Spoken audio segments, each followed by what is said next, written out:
Between the January 6th hearings and the anticipated Supreme Court Roe v. Wade decision, there are a lot of eyes on Washington, D.C. right now. A Supreme Court opinion could come as soon as tomorrow, and people who've been watching closely say they are ready for a decision. That is the LX18 Big Story at 11.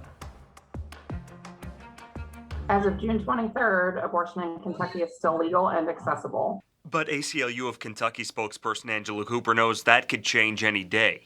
Reproductive freedom advocates are very concerned about what the decision is going to look like from the Supreme Court of the United States. There's a lot of anticipation that the Supreme Court could announce an opinion as soon as tomorrow, and if the draft opinion that was leaked several weeks ago is any indication, abortion law could look a lot different. A reversal of the law would trigger a complete ban on abortions in Kentucky.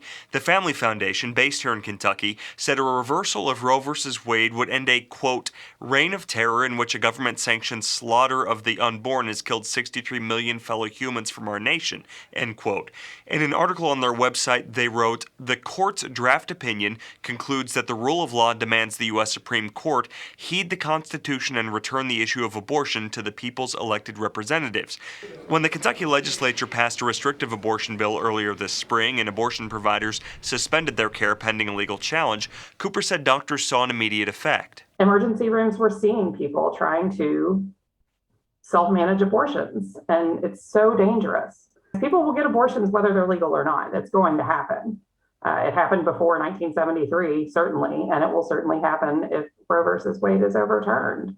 Abortions are still going to occur. They just won't be safe any longer. The ACLU challenged that law, and it's working its way through federal court. People on both sides of the abortion debate are now waiting to see what comes next.